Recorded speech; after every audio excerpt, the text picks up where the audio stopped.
Forget about Jeff Bezos and the royal family of Dubai. The richest person to have ever lived is someone you've probably never even heard of. His name is Mansa Musa. This ancient beacon of wealth was lucky enough to inherit a moderately valuable kingdom, but it was his actions, his determination to hoard gold, and his skills of trade and expansion which morphed his kingdom, and in turn himself, into a true symbol of elitism. Following his reign, Mansa Musa left behind a legacy of opulence. Now, nearly a millennium later, others have stuffed their treasure chests, yet no modern man comes close to the former wealth of this long-gone ruler. Let's dive into this ancient kingdom then, shall we? Mansa Musa was often known by an alternate title, Musa I of Mali. Put two and two together and his kingdom was, yep, Mali. The great Musa looked over the empire from 1312 to 1337. So about 25 years. In our modern world, Mali is the 8th largest country in Africa, with a population of just under 20 million people. But 700 years ago, it looked unrecognizably different. In the Musa era, Mali was utterly enormous. It spanned across what we know today as Senegal, the Gambia, Guinea, Nigeria, Chad, Mauritania, and Burkina Faso. Oh, and the modern nation of Mali too, of course. This meant that at the time, Mansa Musa's empire was geographically one of the largest in the world. If you had tried to walk from one end to the other, it's reported that you would have been on your feet for an entire year. Told you it was big. The empire itself lasted hundreds of years, from 1235 to 1670. But it was the efforts of Mansa Musa in his short reign that truly etched this centuries-old civilization into the history books. But why exactly is that the case? What separated Mansa Musa's leaders from that of the other rulers which came before and after? Well, even though his time as ruler may have been relatively short, his influence was profound. Musa came to power in 1312 and hit the ground running, quickly laying the groundwork to develop cultural centers. He imported famous architects from all across the Middle East and Africa and paid them to design focal points in what would soon become booming cultural and economical hotspots. For one, he expanded the city of Gao, which stands today in Mali.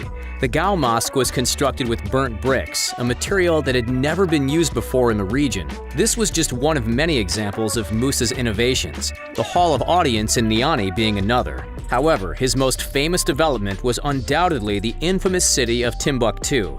He commissioned mosques and residential buildings, and most notably, the foundations for what would later transition into the University of Sankora. By the end of Mansa Musa's reign, the university would become fully staffed, showcasing the largest collections of books in all of Africa. These projects, as well as his willingness to facilitate trade and fuel the fire to a functioning economy, allowed Musa to transform the Kingdom of Mali into a cosmopolitan cultural and learning beacon for the Islamic world. At the heart of this world was Timbuktu, which served as one of the most important spiritual and trade centers in northern Africa at the time. Its learning hub, the beautiful Jingarabert Mosque, still stands today.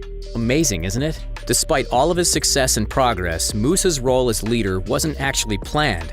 The only reason he took the top position was that the previous king, Abu Bakr II, mysteriously disappeared at sea after setting out on a large fleet to explore the Atlantic Ocean. Sure, Mansa Musa built up the cities and powered a civilization, but that's not why he remained so famous. While the Musa name was already familiar to millions of locals thanks to his position as king, one particular event multiplied his fame substantially: his pilgrimage. As a devout Muslim, in the 17th year of his reign, Musa set off on his pilgrimage to Mecca in 1324, passing through cities like Cairo and Medina along the way. He ventured for more than a year, but he wasn't alone. While on horseback himself, he was leading some 60,000 men on foot, all inspired by Musa's dedication, power, and wealth. 12,000 of those men were carrying 4-pound bars of solid gold, while wielding golden staffs and dressed in high-quality silks and brocades. On top of that, some 80 camels were lugging heavy bags full to the brim with gold dust, some weighing as much as 300 pounds. Just to put that into perspective, based on the resource's value today, each camel would have been holding the equivalent of $9 million worth. Crazy, right? While they journeyed, Musa recruited teachers and leaders in the hope of spreading the learnings of his faith. However, that's not all he was up to. He also gave out gold freely along the way, and he didn't hold back with his generosity. It's said that specifically because of Musa's freewheeling nature to hand out gold, his massive spending and selfless donations sparked a massive decade-long gold recession. Realizing that he'd made a mistake by giving so much away, upon his return to Mali, he borrowed it all back and as a result, directly controlled the price of gold in the Mediterranean region. Well, allegedly. Okay, so we know that Musa was hoarding all the gold he could find, but how did he find himself in a position to acquire such enormous wealth in the first place? The majority of his riches spurred from an activity that's continued to bring stacks of cash to plenty of people to this day. Take a guess. Yep, mining. The Mali kingdom was booming with significant salt and gold deposits, and who reaped the rewards of those resources? Musa, of course. Not only did he trade and spend the gold, but in true elite fashion, he even wore it. Besides the mining revenue back then, the sale of elephant ivory was also a major source of income for him. How much exactly are we talking? Well, we don't have an exact dollar figure, however, historians have come to a rather narrowed conclusion, and it's a lot of money. Ready for this? Boasting a caravan of gold-carrying camels and undisputed power, Mansa Musa's net worth has been valued by modern-day scholars to be up to $415 billion. Yes, billion with a B, nearly $500 billion. That's more than the entire GDP of Singapore, Norway, South Africa, and Hong Kong. That insane number propels the historic Sultan into the upper echelon of history's richest men. He surpasses infamous American icons of wealth like John Rockefeller, $400 billion, and Andrew Carnegie, $372 billion, and makes some of the richest names in Hollywood appear broke. Dwayne Johnson's net worth is only a teeny tiny 0.07% of Mansa Musa's. Clearly, they're not even in the same league. But other royals are. How does Mansa Musa compare to the 21st century royalty? Over in England, Queen Elizabeth is worth an estimated $530 million.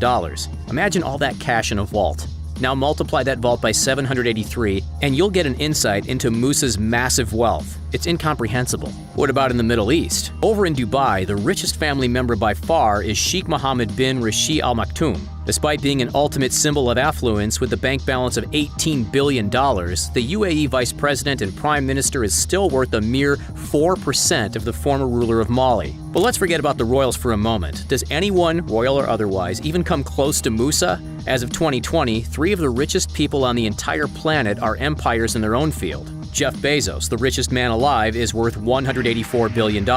Not too far away is Bill Gates with $119 billion. Then there's the infamous Elon Musk, who with Tesla under his wing is now worth $92 billion. 184 plus 119 plus 92 is 395. Wow, so there you have it. Even if we combine the entire wealth of 3 of the wealthiest people on the face of the earth, their amalgamated pile of cash still doesn't stack up to that of the former ruler of Mali. Despite passing away not too long after returning from his pilgrimage, Mansa Musa's legacy lived on for centuries. His administrative talents to create a network of trade, innovate with architecture, and embrace education paved the way for the civilization to prosper. Of course, nothing will be remembered as much as his reputation for being a man of incomprehensible wealth, a man who'd throw around gold like it was nothing more than sand. Do you think anyone will ever be worth more? Let us know in the comments down below. Don't forget to like this video, subscribe to The Richest, and have a great day. Catch you next time.